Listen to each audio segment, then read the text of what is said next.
Alrighty. Hey everyone. Thanks for coming. We're gonna start with the event this evening with Lisa on if you create it, will they buy? That's the name of the event, basically. So if you are interested in asking any questions throughout the event, just feel free to ask during. And it's also going to be streamed, and the link you can also find in the Dojo Community Facebook group if you are a member. Also, if you want to stay afterwards and talk to Lisa privately, feel free to do so. Just to let you know, we have the crypto meetup at 7. So if you want to stay here probably until like 6:45-ish or so, because we have another event going on. That's it for me, and I hope everyone enjoys, and let's get started. Thank you. Thank you. Hello, everybody. Hi. So, can I start by asking you a question? I just want to get a feel for you guys so I can tailor stuff as we go through. Who here is actually already creating something or created something that they're wanting to sell? Everybody? What sort of stuff are you building, creating? Products, businesses, and what sort of stuff? I create a product with a very strong idea behind it around veganism. I create a game actually, Okay. a vegan game, yeah. Okay. And I want to build I'm building a whole brand around this game. Okay, the vegan game. Very cool. Who else is wanting to? Anybody got big aspirations of a big company? Yeah? Yeah, I created a new real estate app. It's like Tinder for property. Tinder for property, Powered awesome. by Google. Yeah. It uses the technology from Uber as well, with device connectivity. It literally just launched a few weeks ago on the App Store. Oh, wonderful. Congratulations. No, don't thank me yet. It hasn't made anything yet. I will congratulate because you're already ahead of about 99% of people that start out. I just don't see the So- point of saying you're going to do something and I'm doing it. Well, there's that, but there's also the fact that, most people quit before it gets to that point. So anyway, so if you create it, will they buy? So that gives me a little bit of context. We've got huge variety in the room is basically what that tells me. As we go through, as Tamara said, just ask me questions. I'm happy to deviate from what I've got on the slides here based on what you guys actually want to get out of the session today. I'm going to treat this more as a conversation, if that's okay, rather than a presentation, because I prefer conversations. So the first slide here is, hey, did you hear the story of that guy that spent years and all of his money on a startup and never made it off the ground? I have come across so many people like that on my journey, and I have seen so much wasted resource, money, broken marriages, broken families that were totally unnecessary. And that's part of what I'm hoping that you'll get out of today is actually just save you from some of the pain that's just not necessary when you're growing a business. So just to give you a little bit of background, I'm sure you can't read that, but yeah, my name's Lisa McCarthy. I did a master's degree in marketing quite some time ago and then spent 8 years unlearning it. Currently, these days, I'm doing leadership and business improvement programs, stress mindset courses for business owners and that sort of thing. And I'm here because I'm looking at how do I do more of that online. I'm wanting to move into the online space. So that's why I've come to Dojo to learn more about that. Also working on a bit of a plastic replacements project, working with different kind of starch products to use instead of papers and plastics. And so at the moment I'm going deep into studying sales funnels and Facebook advertising and LinkedIn advertising. So if any of you guys have got anything to share with me about that, bring it. In terms of my background, I've been a marketing executive. I've been a marketing manager for Motor Trade Finance in New Zealand for a while. I was head of the leadership, or part of the leadership team for one of New Zealand's biggest banks for a while as their senior sales coach. Have any of you heard of Roger Hamilton? No? Okay, Roger Hamilton's quite well known in the entrepreneur space. He's got a Vision Villas resort here in Bali as well, actually, that he runs iLab and business accelerators and things from. So I used to be one of his licensees and also his managing agent. So that foray into the world with Roger really brought me into the world of entrepreneurship and social entrepreneurship in a way that I hadn't before. The role that I'm going to focus on the most, because this is where the content comes from tonight, was at one stage I was a general manager for a high growth business incubator, and it's an interesting story actually, so I'll move into the story. That ranch there belongs to a guy called Steve Blank. he lives in Silicon Valley on the coast in California. And just to come back to the story, when I was at the business incubator, actually, I'd just left the senior leadership role at the bank. And I thought, I'm overworking for other people. I want to work for myself. And there was an ad in the paper that was talking about entrepreneur development program. So I applied to participate in the entrepreneur development program, went along to the interview, and the guy interviewing me stood up halfway through the interview, ripped up my CV and said, I don't want you on this program. Can you please come and run it? So that was how I got into that. So where I was a little town, city, I guess I should say, Dunedin in New Zealand, which is not renowned for being a destination city. So I wanted to create a program that would actually be so unique and so different that people would want to travel from different parts of the world to come and do this program. So I dug really deep into finding out what are all the things that entrepreneurs need to do and who they need to be and what's their profiles and everything else to be successful to create this entrepreneur development program. In the course of that, I came across this guy, Steve Blank. This is his ranch. Steve Blank, have you all heard of the Lean Startup? Yeah, so Steve Blank was the father of the Lean Startup. He now runs a program at Stanford University, which is basically a program which engineers can go to, and in the space of 14 weeks, they'll go from not having any idea of what they're wanting to do to having a product built and in the market. And that's what this course is all about. So I went to the Valley as part of my role for a conference. And me being me, cheeky me, contacted Steve Blank beforehand and says, hey, I'm going to come to the States. Can I come and talk to you and visit your ranch?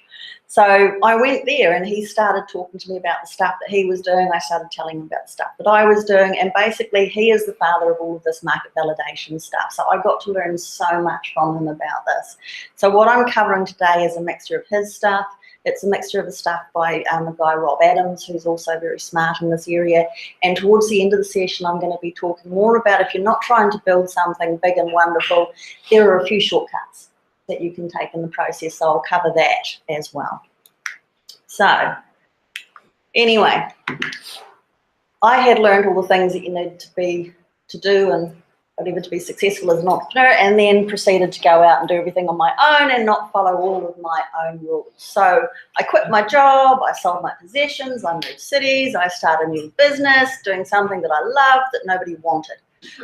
So I lost over half of my net worth. So this ikigai is kind of sums up, I can look at that now and go, yeah, well, I was kind of missing the what people want to pay you for bit. So I really become much less of an idealist now and focusing more on, I'm not going to waste my time and energy on stuff that people don't want to buy, don't want to pay for, and all of that sort of thing.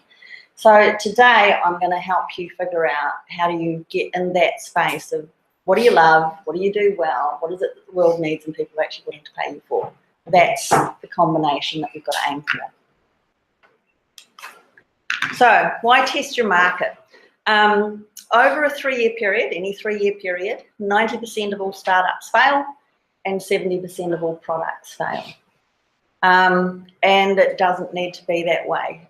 A lot of the reasons why people throw themselves into something and just keep going and going and going and losing all their money is just sheer blind determination. Just because I've started, so therefore I've got to keep going is not necessarily always the best rule. If you can tell early on that it's just not going to happen, you know, we can pivot or we can ditch it and go for somewhere new. The most common mistake. Okay, so I love this picture. I love it so much. It explains what I'm trying to talk about so very well. You know, so often what I see in entrepreneurs, and when I did actually run that entrepreneur development program in Dunedin, the most common thing I saw was guys that were, and it was 90% guys, so forgive me if I'm saying guys, were coming in and did not have the patience and didn't want to put the time into doing their homework. They had this brilliant idea of what they wanted to do and they just wanted to go out and push it into the marketplace, slam it in there, make sure that somebody's going to buy it. But they were doing what they wanted to do and they wanted to get it out there. And that's kind of like having a gun and going fire, fire, fire, fire, fire. And when you're out of bullets or almost out of bullets, going, maybe I should actually get a little bit more ready, get the target in place and aim at it. So this process here is like, let's actually get ready first, then aim, and then fire. So as you can see from that wee cartoon, that the gun's gone crazy and the guy's actually painting the target around the bullet hole. That doesn't work when you've already used all of your money and all of your resources. So we're trying to avoid that. So the most common mistake I saw was not enough focus on the customer, and that was largely because people were either in love with their product, the tech, or the idea. And they are recipes for a failure right from the very, very beginning. So how do you get what you want in life and business? I love this quote from Zig Ziglar. You'll get all you want in life if you help enough other people get what they want. So the reason I've put this quote in here in the link, basically, is customer. If we actually focus on providing for the needs of enough customers that are willing to pay for something, then our business will actually be successful. So we need to focus on giving people what they want. They don't always know what they want. We don't always ask them what they want, but there are other ways to actually find out, and I'm going to cover that a little bit today as well. So seeking first to understand the customer. Very few people actually do their homework in terms of who the customer is. You know, if I ask people, who is your customer, I might get, well, it's females between 25 and 30. That's not enough these days. We've really got to be able to build what we call an avatar that, you know, is almost like a personality. We know where they shop, we know what they earn, we know how they make decisions, we understand them to such a degree, but most importantly, we actually understand their challenges and their problems. So a lot of market validation is about connecting with customers in a way that very few people do when they go to start a business. So I'm saying we need to talk to our customers, but if we ask the customer what they want, take back who recognises the car? Anybody know what the car is? Multi-Ford. So there's an old saying that says if you know, the Ford had gone back and asked people what they wanted, they would have said a faster horse or a faster buggy or something like that, and the car would have never been born. So the process is not about asking people what they want, it's about just trying to understand them, because creativity, we have to create on behalf of the customer, if that makes sense. If we understand what their frustrations, challenges, desires, aspirations, needs and everything are, then we can create on behalf of them. We don't want them to create for us. We're bringing the creativity, but we want to do it in tandem with them. So remember I told you before about the story of Steve Blank. How he actually got to the position that he was in is he's done 12 startups over his time. 4 of them totally tanked and left holes in other people's bank balances bigger than the craters on the moon. 8 of them went very well, and his last exit he exited for about 379 million, I think it was. So he went to retire after that, went up into the mountains somewhere and basically did an analysis of what was the difference between the businesses that had succeeded that he'd done and the businesses that had failed. And he said it was the degree to which they interacted with the customer before they actually went to market. That was the one common thing that they all had. So he created something called the customer development process. Now, his process is really intense, and I'm not going to go into that today, but I am going to tell you about where you can find that stuff if you want to go into it in more depth later. But the general gist or the general theme from all of these people that are talking a lot like this are just reinforcing about the need to co-create with your customer before you actually build your product.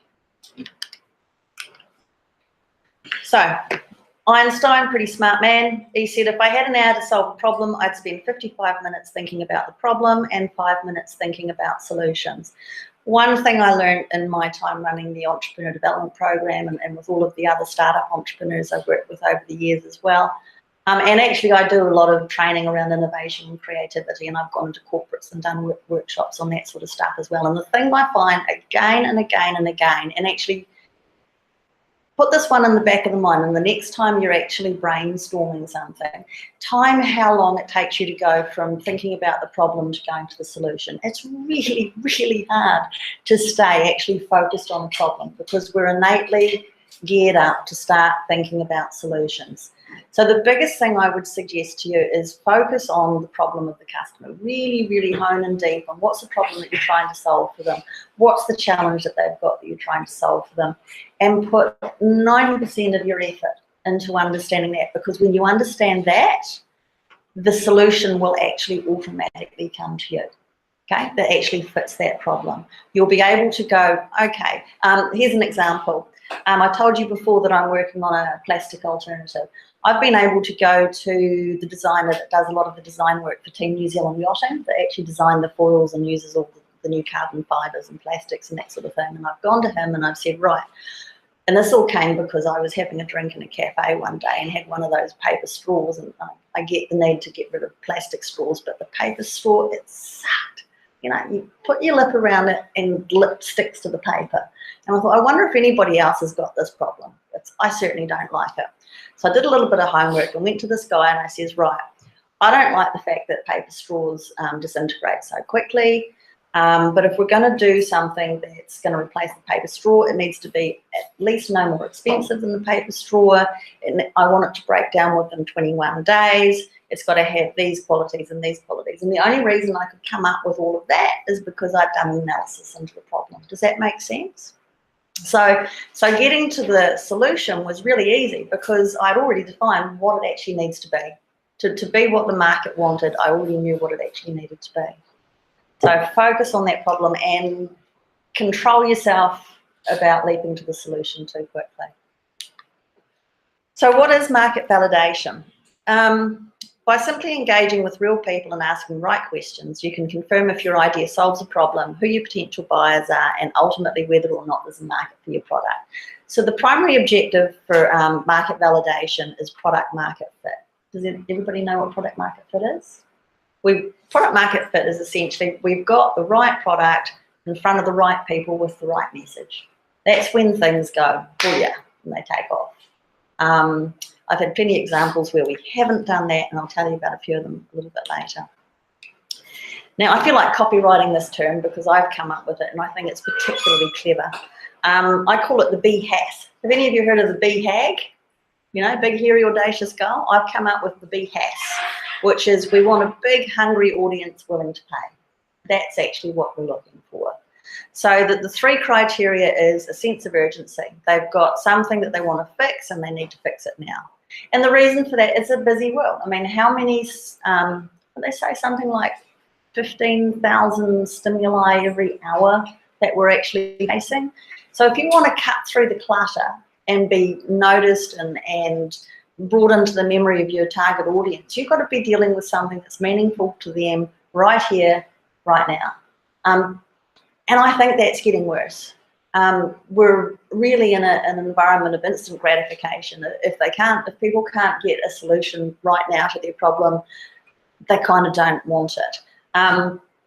And also, if we don't try to solve a problem that's urgent right now, and this is the death valley. I call this the death valley. That people are saying to you, yeah, I want this, I want this, I want this. And when it comes to getting them to buy, they don't buy.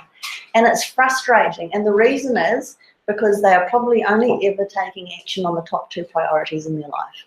Okay? So they might go, yes, I want this product or whatever that you're talking about. What they don't tell you is, but I have 5 other priorities ahead of that. So you're not getting any of my mind share right now. So we've really got to be focusing on something where there's a sense of urgency, where people, it's top 1 or 2 priority for them to do something about. It's got to be ubiquitous, many people with the problem, and that people are actually willing to pay. Only if you want to actually make some money, of course. Other than that, probably doesn't matter so much. This is borrowed from the Steve Blank stuff again. His biggest, you know how some people have a mantra? His is get out of the building. Whenever you talk to Steve or you see him in YouTube clips, whatever he's going, get out of the building. because you're actually not going to learn everything you need to learn about your customer sitting at your laptop, sitting at your desktop. You can do a certain amount of research, but until you're actually in your customer's world, you're not going to get it. And actually, there's a guy called Martin Lindstrom that I follow quite a bit. He's got a book called Small Data. You know how there's all this thing about big data. He goes, there is no substitute for actually immersing yourself in the environment of your customer for a while. So yeah, get out of the building, and often for most people that also requires getting out of their comfort zone, which is one of the reasons why a lot of people don't actually do it. So ready, aim, fire. I mean, can everybody read that? I can send through slides later if you want to. But ready, aim, fire is really about saying, let's break the whole market validation process into 3 steps. The first step is the ready. Now, this should only take 2 days. Shouldn't take any longer than that. And it's basically secondary research. So you're looking at, if I've got a customer in mind, I'm wanting to read articles, research papers, look through keyword tools and that sort of thing, and see, you know, are people actually searching for the stuff I'm thinking about? Are there a lot of articles around this sort of thing? What money is being spent? You can use tools like SimilarWeb to actually find out, you know, people that are doing something similar to you. What is it that their audience has got to, you know, where is the ads coming from? What are the characteristics? So you can do a whole lot of secondary research at your laptop, you know, in your desk without getting out of the office. And the limit we say to put on that is 2 days. So some of the sort of questions that you'd be looking for to answer then. Actually, I'll go back a step. Before we actually even decide that we're going to build something, we've probably got a set of assumptions in our mind, more often than not, about what it is that the market wants or the customer wants. So the primary objective of this ready stage is testing the assumptions that we have about what the customer wants. So the sort of questions that we're actually answering is, who are our customers and where can we find them? What problem are we solving for them? How does our product or solution solve that problem? What's the value proposition that we've got compared to other alternatives on the market? And what frustrates them most about their existing solutions and competitors for what we're doing? So you can answer a lot of that at a secondary level with secondary research. And you can also bring those questions into the next phase as well, which is when we move to the primary research. So the primary research is actually where we haven't just written our assumptions down, which is what we've done in stage 1. At stage 2, which is the aim, we're testing our assumptions. Are we actually correct in the assumptions that we've made about the customer that we're trying to target? The primary research, sometimes you can do it for free, sometimes there's a cost. The rule of thumb is whatever it is that you're thinking of building, you should put probably 5% of your overall build cost into this stage of research and development.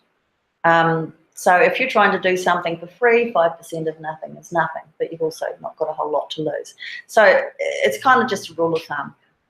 And the proposition behind that, or the preposition I should say behind that, is if you put 5% of your budget into something and you discover in 2 to 3 months that it's just not going to fly, at least you haven't wasted the 100%. I mean, how many of you have heard of people that have hidden themselves away in a hole for 1 year, 2, 3 years, built something, an app or something, gone out to the market, and it's totally fizzled from day one? They've put the money, they've put the time in, and they haven't actually tested it.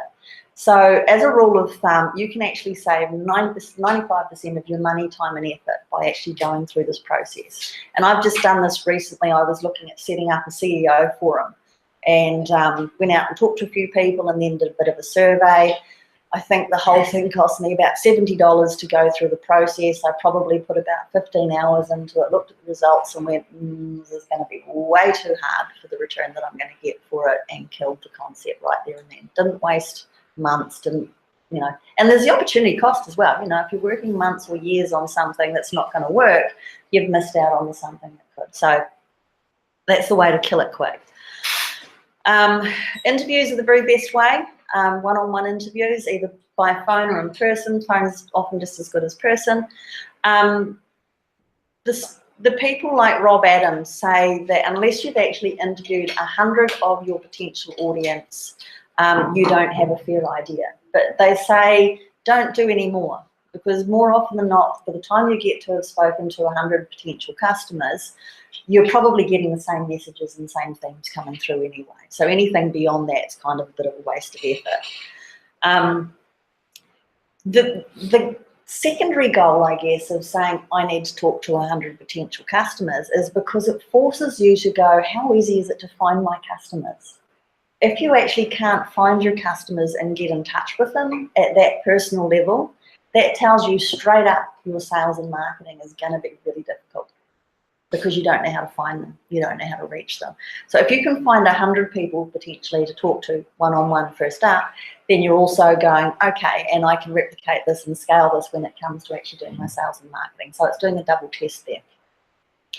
And when we're doing interviews as well, in an interview situation versus a sort of an online survey or something like that, you can apply tools like the 5 whys. Who's heard of the 5 whys? You know, it's that annoying little thing that kids do. You know, so I don't like this product over here. Why don't you like that product over there? Because it's brown. Why don't you like that it's brown? You know, so the why, digging deeper. If you're not in an interview situation with a potential customer, you can't dig into those areas to get the level of depth that you're looking for. Some of the other ways that I test my assumptions there is running low-cost ads and trying pre-sales and that sort of thing as well. So I'm seeing if there's any response to those. So by the time we've done 100 interviews and it's looking pretty good, then we go, okay, now we kind of know the things that are important to our customer. We know what they're looking for. We know where they are. We know what they're willing to pay because we've done all of our homework. So then we can actually go to the next stage, which is we actually build a minimal viable product. If we haven't got all of those questions answered by the time we've done 100 interviews, what do we do? Kill it. Kill it. So theoretically, if you haven't got that kind of certainty by the time you're about 2 or 3 months into this, kill it. And in fact, I've just been reading a lot of the Russell Brunson stuff lately, and it's flipped one of my bits of thinking on its head totally, which is he was saying if he actually can't find 2 or 3 other people, competitors that are making a killing out of what he's intending to do, he doesn't even go into the market. You know, that's the sort of level of, you know, I guess he's looking for absolute certainty that there's a market there. And he's just got the belief he's going to kill the competitors and do it better than they do. Because the whole purpose of this is we're trying to take the certainty and unpredictability out of what we're doing. We'll never remove 100%, but we can remove at least 60 or 70%. So once we've got the answers to all of these interviews and spoken to all of these people, not only have we got an idea of what are the products, features, benefits and things that they find important, what's the price point, where would they probably look to buy this stuff, you know, who are their influencers, all of these sort of things. We can build a minimal viable product, or what is hip at the moment is a minimal awesome product is kind of another thing that they go for at the moment, which is an MAP. The really, really nice thing that I love about the AIM stage of this process is of those 100 people that we've spoken to, if we've identified 35 or 40 that have got the problem that we're actually solving, who do you think our first customers are likely to be? So more often than not, this process actually gets you your first customers. You're actually going away and building your minimal viable product with customers already in the pipeline that are willing to be beta testers or part of a pilot. And the wonderful thing is, the more your customers or potential customers are engaged in this process, the more likely it is that they're going to buy from you, because they feel that they're part of it. You know, they feel a little bit of ownership. And it's kind of a bit of that reciprocity thing as well. So one of the things that happens is, as part of the interview process at the AIM stage, you know, imagine this. You're picking up the phone and you're calling a potential customer and you're asking them, you know, I'm such and such and I'm doing some analysis around movie advertising or whatever the case may be. You know, would it be okay if I speak with you for about 20 minutes to ask you some questions about it, or whatever the product is, insert A, B, whatever. they're about 3 times more likely to answer your questions because it's part of an analysis compared to if you go to them later and try and sell it to them. Because it's not hardball.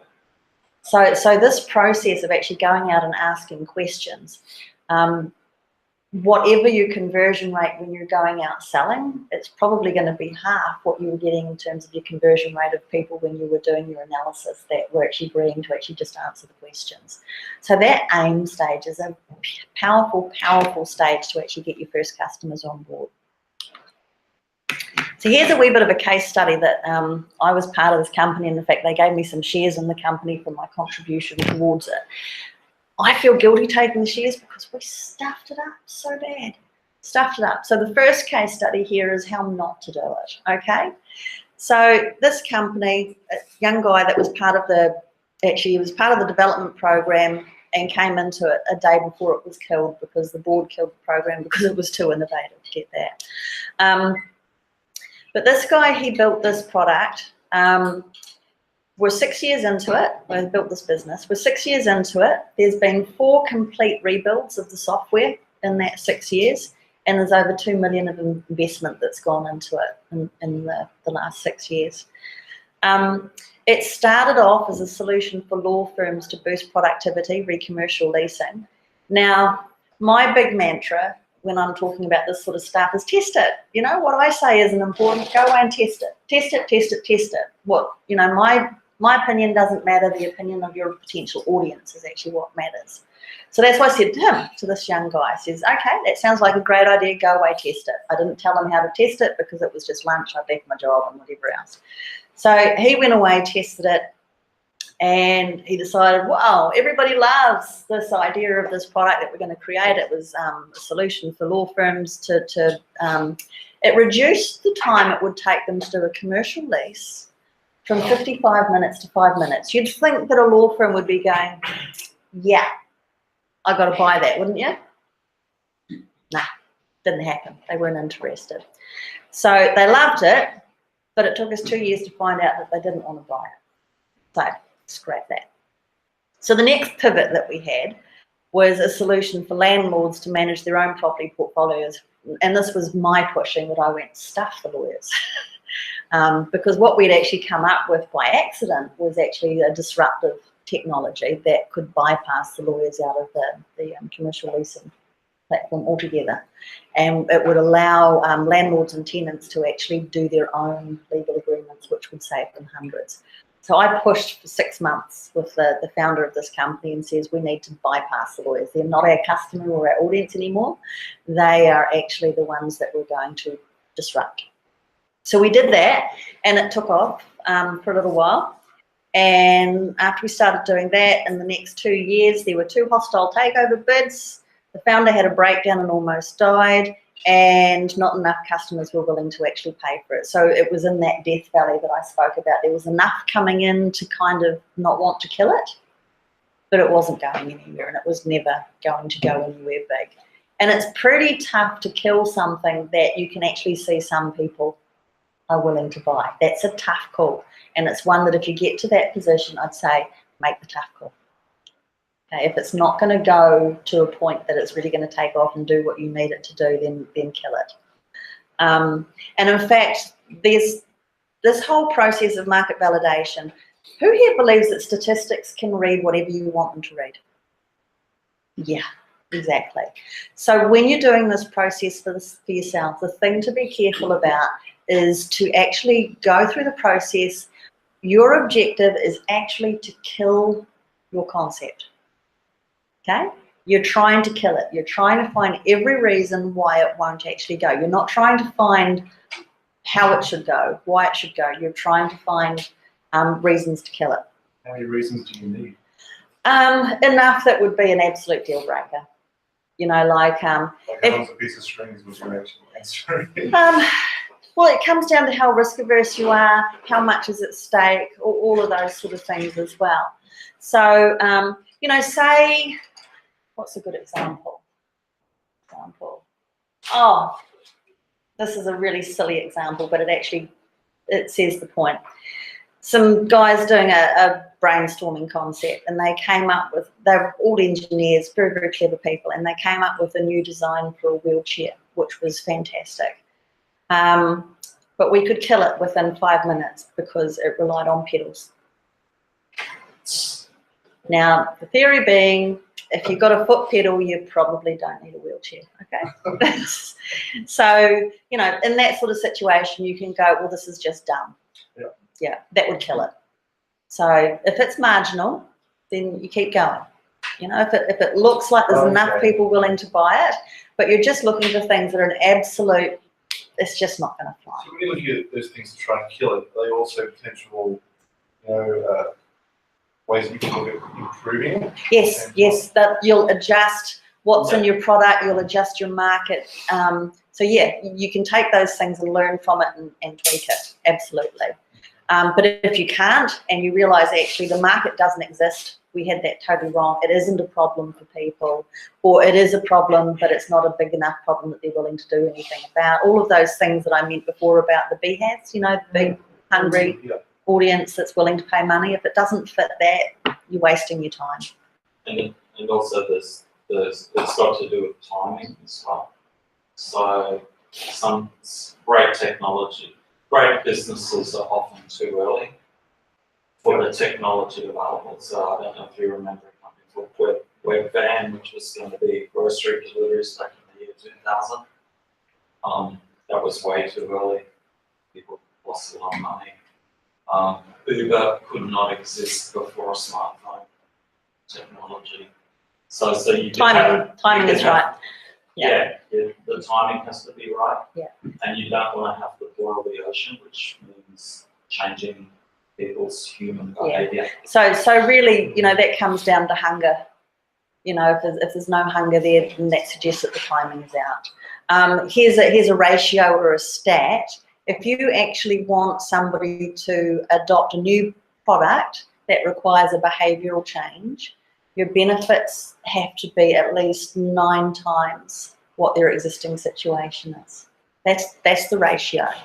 So it's got to offer them a remarkable amount of benefit before they will go through the effort of actually adopting something new. Like your lawyers, right? Exactly. Those lawyers, they're lawyers terrible make their adopters. money out of billable hours. Yeah. So they sit around in their offices trying to fill in the day and then trying to carve out billable hours. So a tool that will actually make them more efficient, they're not that interested. No. Although theoretically, they could have been making that money and putting that time into more billable hours. But lawyers and accountants and traditional professionals are the hardest sorts of people to sell to.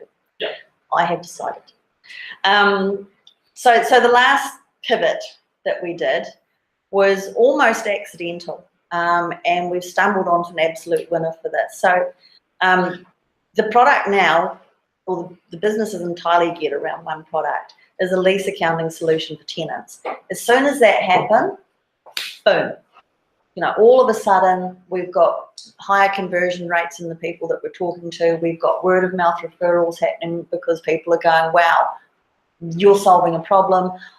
And people were knowing to pick up the phone in the meetings and call other people and say, I have just found the solution to that problem that we've been having, and they were telling others about it. So when you get that product market fit, all of a sudden you can go boom.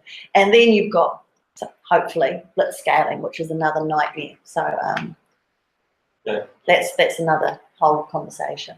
And that people ask, when do you know you've got product market fit? When you get product market fit, you absolutely know, because your phone will be ringing hot and customers will be pulling the product out of your hand. Your problems change. They don't go away, but they change. Sorry. I was just going to ask, because you mentioned before about consumers having to change or rapidly change to adapt to certain technologies. Google was a massive change. But there was so many benefits to it. Yeah, there are. So is that what it is? It's just It's the ratio between the effort and the benefit. Yeah. If you've got a big behavioural change that you're asking people to make, your benefit's got to be massive. So also the industry, because you've mentioned up here like law firms, and they're all stiff upper lips, assholes. And then you've got consumers that just want to get a car, get from A to B, really kind of laid back, relaxed. Is that also a huge Yeah, absolutely. Industry makes a difference, whether you're B2C, B2B makes a difference. They're all things that will come out of in the process of doing your homework, because really, you can work on stereotypes, but this whole process of market validation is designed to move beyond the stereotypes, to actually find out what's the reality of my market. Are they hungry? Are they willing to pay? Are they wanting to take an action now? Because that, yes, I'll buy, and 2 years later they still haven't bought. That'll kill you. So Do you have a sense like of the numbers, like 1 in 10 people say, yeah, I'm keen, like, is that good? Or are you looking for like 9 in 10? Here's an example. One of the investors that I work with, one of the first things he asks for any company or person that comes to him looking for investment is he says, how many customers have you spoken to? He didn't ask for 100 like the others that I spoke about. He was asking 15. And he said if the person could say that 6 of the 15 were going to buy, he's investing in it. What's that? 40%? 40%. Somewhere around there. So I'd say you'd have to be getting at least 30 to 40%. But it depends too on what your profitability and margins are. If only 1 in 10 is buying, but each purchase is hugely profitable, then it doesn't matter so much. So you've got to look at the big picture. How do you get at what actually drives people's behavior versus what they'll respond to when you ask them questions? Like, is there any way to test it with going around questions? Because I know, like, for instance, like in the airline industry, people are always going to say like the loyalty program or certain like comfort aspects drive their behavior, but a lot of times it really boils down to price. Yeah. So, is there testing is the only way that I can come up with for doing that. And by testing, I'd say somebody saying that they want to buy versus somebody buying is you give them an opportunity to buy. You give them an opportunity to pre-buy. If they buy, if they're willing to put some money up before you've even created the product, or they're willing to sign an agreement to say, if you had this, and sign a contract that says, when you develop this, I'll buy it, that's worth it. See, when you're talking to customers, their actions speak louder than their words. So if you talk to a customer and they don't want to offend you, and they say, oh yeah, that's nice, great idea and all of that. But then you say, okay, can you give me your credit card number? Yeah. Will you buy this? Will you commit? Yeah. Or would you participate in a pilot? Really what you're looking for is some level of engagement that requires them to put effort or time or money or something into it. If they're willing to put something into it, that's your indication, they care. And they probably would buy. Yeah, so a list of 1,000 email addresses is probably not worth a lot of commitment, right? Yeah. So, but a list of 10 credit card numbers, that shows a bit more commitment. Yeah. So it comes down to their level of engagement. What's the skin they've got in their game? Now here's how it probably should kind of happen. I love this story because it's so ingrained in our daily way of life now, we don't even think about it. But this is the story of how the original password reset happened. There were actually 2 techies who hated their jobs in Silicon Valley. And they decided that they wanted to start their own business. They had no idea what with, but they kind of came to the point of, well, there's a lot of wasted resource in companies, and there must be something that we can build that's gonna help that. So they did what Steve Blank said. They went out knocking on doors, and they had a list of questions that they were asking. So the questions went like this: where is the bulk of your investment in human resource? Answer typically was coming back from the people that they were asking was help desk. Question: what is the most common function of the help desk that takes up the most time? Answer: resetting passwords. Question: what's the cost of this to the business? Answer: $760,000 per annum plus the opportunity cost of those people not being available to answer other calls, customer wait times, customer complaints, and lost customers. They already had a product and had customers as soon as they could come up with a technological solution to fit that need. So they didn't go through all of those pivots and all those things that we've spoken about before, because they were so clear and intentional in terms of the questions that they asked. They looked at what are the companies that have all got the same problem. They defined that it was companies with help desks call centres that were of this size in these locations. So, and of the doors that they knocked on, 60% of them actually said we will buy. So they actually had buyers for their product before they'd even developed it. And then, of course, we've just got this whole raft of password reset solutions that have come out ever since. That, to me, is one of the nicest stories of how it's just been done so humanly, so simply, so cost-effectively, and led to a great result. So they went boom, pretty big. So I spoke a little bit before about one of the investors that I spoke with a while ago. Here's the sort of stuff that good investors will sort of be asking, and this is another reason why to do the market validation. They'll be talking with how many potential customers have you spoken with? How did you find them? How much did it cost to reach them? What percentage of them were interested? What's the impact or cost of the problem you are solving for them? And what percentage would definitely buy? Because that's actually what an investor is looking for. It's, are people going to buy this thing? So by doing your market validation, you're actually also fulfilling a lot of the requirements if you do actually want an investor at some stage. Can I ask why you say definitely buy, not just buy? It's that difference that I was talking about just before in terms of between people say they will buy or actually having some skin in the game. You know, I've spoke to 20 people and 21 of them, half of them have agreed to participate in a pilot program and are willing to put $500 up front to be part of the pilot program. An investor is going to go, that's cool. Yeah, and like Kickstarter, Indiegogo, yeah, these crowdfunding platforms, they're things that really test whether customers would definitely buy. Absolutely. So what we're saying is, what are people willing to put in up front versus just words? Because words don't mean diddly squat. Certainly not to an investor. Okay, so a few of my favourite other ways to test market. I mentioned at the start that I'm inherently lazy, so sometimes it's not necessarily worth going through a whole market validation process. If you've got something decent at stake, I recommend that you do, but sometimes we're actually just wanting to do a quick retest, just to see if something's worth actually putting any more time into. So a couple of the things I've done as social media posts and ads, if I'm thinking, oh, actually, I think I might build a product around this, I might write an article or something about it and see how well it goes.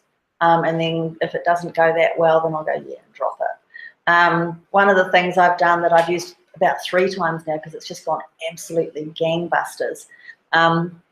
I work with a guy called Bruce Cotterill, who's a top-level former CEO. He used to be turnaround CEO for Kerrypackers, ACP Media, and that sort of stuff.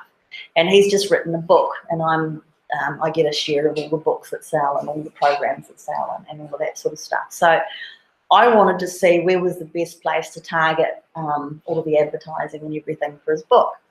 So I put a picture of me holding his book on LinkedIn and Facebook and wherever else and said, I'm giving away 3 free copies of the book. Anybody who would actually like a copy of this book, simply like it. Now from that, I got this whole list of likes, people for the cost of 2 books, and I was able to go through and see what was the typical job title of the people that were wanting this book. Where were they geographically? Were they primarily male or female? So I've got my profile of my audience just from putting some stuff out there. Now, it's not ideal because it's a free book giveaway. Now, if I'd asked them to put some money towards it, the results would probably be a little bit more accurate. But it was a pretty good first step. Typeform, I mentioned before about I've just done a market validation process on the CEO forum. I just used a Typeform survey to do that. And I think it took about 12 minutes for somebody to actually complete it. I had 70 CEOs of companies with up to 100 staff complete it that were all, yeah, this sounds like a good idea, but there was no urgency. So I think it would have gone, it would have worked, but I probably would have had to spend 2 years building it, and I couldn't be bothered doing that. Duck Soup, who's heard of Duck Soup? Okay, so or something to eat. So Duck Soup's a new tool that I've just stumbled on. It's, who's heard of LinkedIn Helper? Okay, so they both basically do the same thing. I'm in the B2B market. 80% of sales, social media sales, come through LinkedIn for B2B, but mostly through direct contact, not through advertising or posts or that sort of thing. So I've really been looking at LinkedIn a lot lately. So this duck soup actually allows me to target the specific audience that I either want to connect with or send a message to. And it costs me $25 a month, and I can basically send connection requests out with personalised messages, 250 of them a day. So I've just gone through this process that I had 4 different messages going to 4 different audiences and seeing what was the difference in the percentage of people that actually connected and responded. And so straight away I've gone, oh, well, this outperformed that by 50%. Oh, I put the word stress in there, which I actually did, stressed out business owners, and my results compared to everything else I was testing multiplied by 5. So now guess what word I'm starting to focus on in terms of other things, it's stress. So duck soup I've been finding is absolutely fantastic, but it's one of these tools that if you get in and use it now, it's okay, but if it's overused, people are going to stop looking at it. Keyword search tools, you know, this is part of your primary research in the first stage. It really is, you should always be looking at what's the search volumes on the sort of stuff that you're looking for. If there's not people looking, it's going to be pretty hard to get their attention and to find them. And as Scott said before, the crowdfunding platforms are often a good way of testing something as well, seeing if it's going to go. If you want to learn more, there's a few resources here. If you're trying to build a huge company, big aspirations and whatever else, I suggest you go to the 4 Steps to the Epiphany by Steve Blank, which is the guy I spoke about before. It's the most in-depth customer validation and market validation process I've come across. If You Build It, Will They Come by Rob Adams is not quite so intense, and it's a nice, sensible one for a lot of people to use. And also a couple of other tools that I really, really like are the business model generation and the business model canvas and the customer empathy map, which you can all find with Eric Rees's Lean Startup stuff and Alexander Osterwalder. All of those resources are some really good YouTube clips, books, and the templates are actually freely available online as well. And I think you can get access to the slides if you want those resources. But you've got my contact details, so if anybody wants a copy of the slides, if you can't get them otherwise, just contact me. So this is the business model canvas that I spoke about. It's basically a business planning template, which is a 1-page template. And the way we used to use it was we'd do a really big piece of paper that we'd stick up on the wall. And the idea is that you have post-it notes or sticky notes, and you put your strategies or your ideas and post-it notes on there. And as you do your research, you know, your assumptions change, what your strategy was changes. So it's kind of like a dynamic business planning template that just keeps changing. This is part of it, and this comes back to the customer empathy. In fact, it's called the customer empathy map. So this is a really nice guideline to help you when you're going out and doing the interviews, to help you understand what are the things I should be looking for in terms of how a customer thinks, hears, feels, what are they seeing, what's their pain, what's their gain. So it gives you an idea of what are the things you should be looking for. I'll leave that up for a minute because there's a couple of pickings being taken. Cool. This here does me bonkers, but as I said, if you actually want to go into the full intense one, this is the customer development process of Steve Blank. I'm going to move on because that does my head in. So I started off with the founder that lost everything. Don't be like that founder. You know, you don't need to be if you're smart and take a little bit of time at the front end to slow down and actually do things properly. And, you know, this whole thing about trying to put your target around your arrow after you've shot it doesn't work. It'll do you, so do your homework first. So top 3 takeaways, just to reinforce and see if there's anything that you've actually got a value out of it. Does anybody want to share one of their takeaways from today? Talk to potential customers. Yeah, that's the biggest one, so I'm pleased you've got that. It's the hardest one too. It is the hardest one, yeah. Yeah. Anything else? Yeah. I haven't really thought much about the cost it takes to find those customers initially. You know, it's kind of like, oh, I know the idea of like what my customer is or who my customer is, and you know, certain ways to find them, but finding like a big quantity of those customers, how hard is it to find that specific demographic and what's the cost? It's huge. I mean, your customer acquisition cost can kill an idea. So if you're finding it really, really tough to find your 100 people, then that's a sign that you're going to find it really hard to sell to 100 people. Definitely. Yeah. One more? And I'll support Lisa in what she said. That there's a couple of things. The ready, aim, fire works and should be what you do, particularly if you ever do hardware, so you don't want to get hardware wrong. In software, there is a case to actually go ready, fire, and then readjust your aim. And that's got to do with shipping early.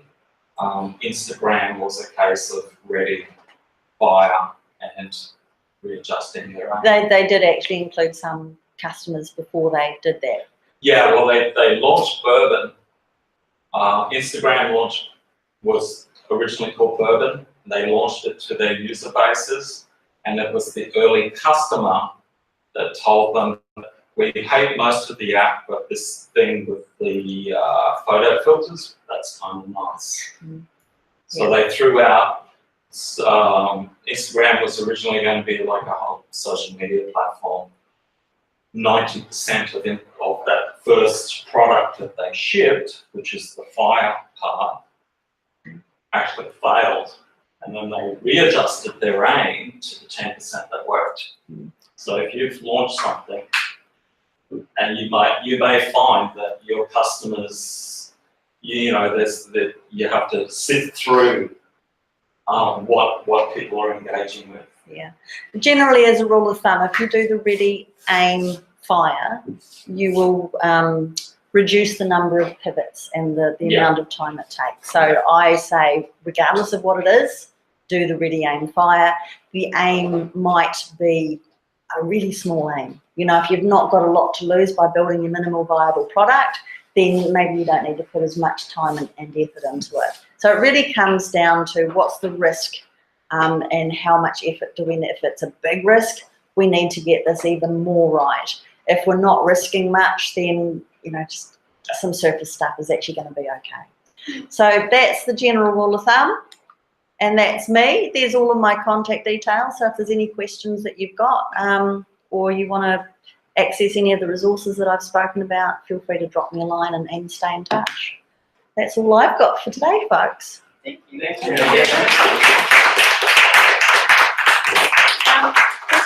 Yeah, we can do questions. Any questions? I mean, we've had them as we've gone through anyway, and thank you for those. I have a question. Yeah. So say you have a really good idea of a problem, and you don't want other people to necessarily take your idea for the solution. Yeah. How do you balance that with customer testing? Like, is there a way to protect your idea and to go out and do this sort of testing? Yeah, it's a great question. Because I also want to distinguish the thing between testing the problem and testing the solution. So what I've been talking about here is testing the problem.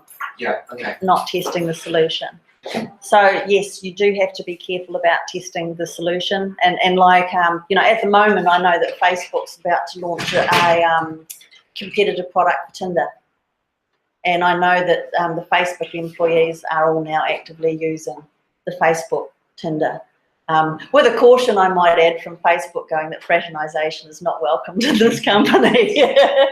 But yeah, the ways that you actually protect yourself, you've got to think about it. But the thing that makes the market validation okay is you're not testing the solution. You're testing the problem. You're testing the audience. You're testing the challenge. Yeah. Yeah, and the other thing that we say in startups is, so people generally don't steal your idea because everybody has their own passion. And to be successful with a startup, you have to give up 5 or 7 years of my life. Like you and I had lunch today, you told me about your problem or your problem space. Great, go knock yourself out, but I'm not going to give up 5 or 7 years of my life to go into to solve that problem space, because I'm passionate about something else. And just to add to that, which is a little bit of a provocative note because it goes totally against the investor network and the VC network and everything else, is in the time that I was in the business incubator, there was so much talk about patents, you know, IP, you've got to protect this. And I saw startups that did my head in, that were going and spending hundreds of thousands of dollars protecting their concept before they'd even tested that it was going to hit the market. Because investors want that. They want the security of a patent or whatever. But the very best way to protect yourself in terms of what you're going out to in the market is to keep innovating. Innovate faster than anybody else is doing. And the downside, I don't know if anybody is in the space here for patents, but the downside of having a patent is that a lot of companies that have a patent on something stop innovating, because as soon as it changes more than 10%, the patent is actually no longer valid. So what they're trying to do is protect themselves rather than actually keep improving. Yeah. I often heard that if you are creating a product that doesn't exist at all in the market, it's kind of a bad sign. But it's weird, because I have the feeling that like what I'm working on now, it's like the veganism is very important today. So there are many books for children and stuff, and I never saw a game like we're creating now. Yeah. And I'm like wondering, what is this The formula, you know? It's not really a formula. I think, you know, with what you're doing, the stuff that you already know is, you know how many vegans there are. Yeah. You know that people are already making purchase decisions based on those preferences and those behaviours. You know that they're already, you know, probably a very informed audience that's going out, educating themselves, learning about stuff, hungry to learn about stuff. So the only thing you've actually got to test is the gaming. It's the thing that actually makes you different. So just because there's no other game out there doesn't mean to say that you shouldn't do it. You've just got to identify, of the solutions that are out there, what does the gaming bit add to it that's actually going to make it enough of a reason why somebody would want to use it. But like, you have to create a compelling game, because your true competitors are not another vegan game. Your true competitors are Facebook, Instagram, and all these other people. Well, they could because people are like attention. You know, there's that 15,000 bits of stimuli, and I can either be checking email or Instagram or walking on the beach or playing with my children or playing your game. So we're all like overstimulated and time poor. So you have to actually create a game that is compelling and engaging, that will actually drag me off my phone and have a social interaction with the human being. So when you say compelling, you mean like a strong we now live in a attention economy. Is that a good word? Like a strong identity? It is hard to actually get somebody's attention. You're competing for attention Yeah. every day. And sad but true, where most of us are addicted to these smartphones and our Instagram feed. But you can use it as a channel. But you also have to go to where the people are and use Instagram and Facebook as a channel to get your game in front of them, right? Yeah. So the thing that I'd be saying to you, and don't mean to put you on the spot, so don't feel that you have to answer it. What's the problem that you're solving?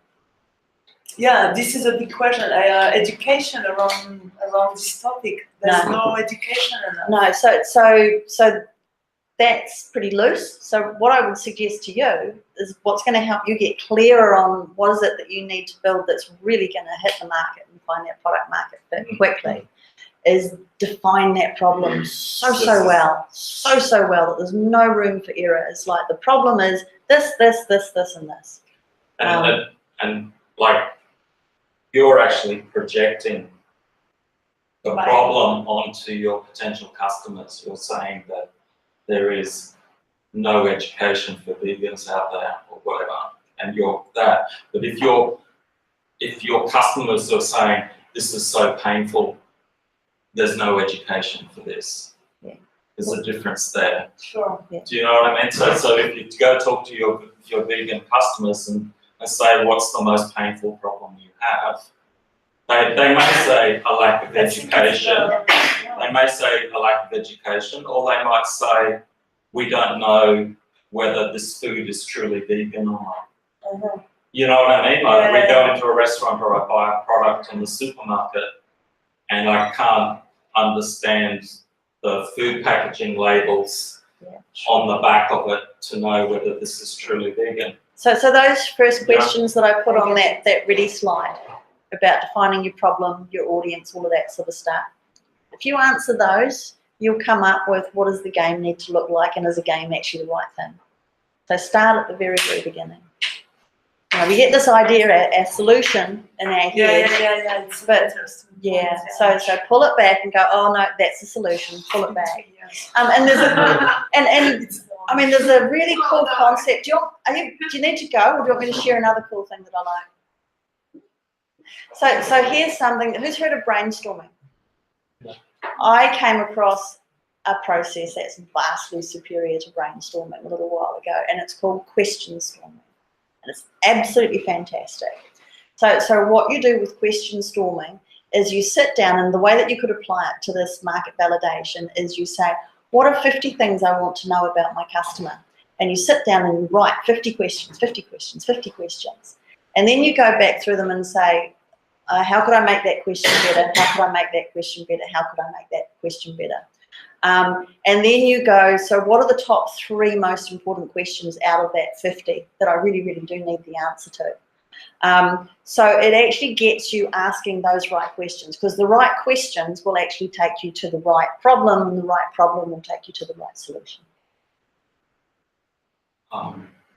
And there's another one a business coach told me. We often have this optimistic visualization into the future of how everything's going to be wonderful and successful.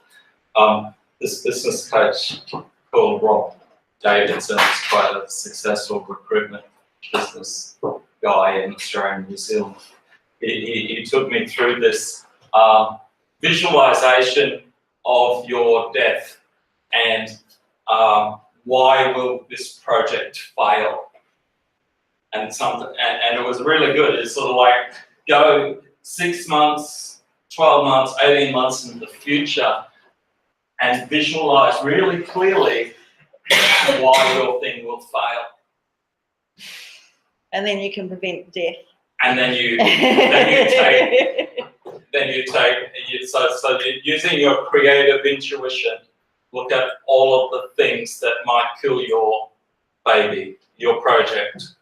And then you're like, okay, well, I have to, guard against these risks. And I used that when I was with Rob on an island, and I was going through a divorce at the time, and I was trying to retain my house. And, I was like imagining 18 months, okay, I'm going to lose my house, and I'm going to have a big fight with my ex-wife, and I'll go bankrupt and all of these bad things. And how will I get there? Oh, well, it's because I'm avoiding doing the horrible legal stuff because of some emotional baggage. You know what I mean? I don't want to clean my own house. So I've just been pushing it off. So after I did that process, I sort of rolled up my sleeves and got in and got the lawyer involved, and my wife and I, settled things, and everything's fine. Sweet. So on that note. So sometimes you use the exercise to sort of visualize the worst outcome and then take action to prevent that. So I'd just like to thank you all for coming along and for your good questions, some great questions there. And if you've got any more that you come up with, I'm happy for you just to flick them to me. So just do that. And looking forward to seeing you all around DC over the next few weeks. Thanks. Thank you. Thank you.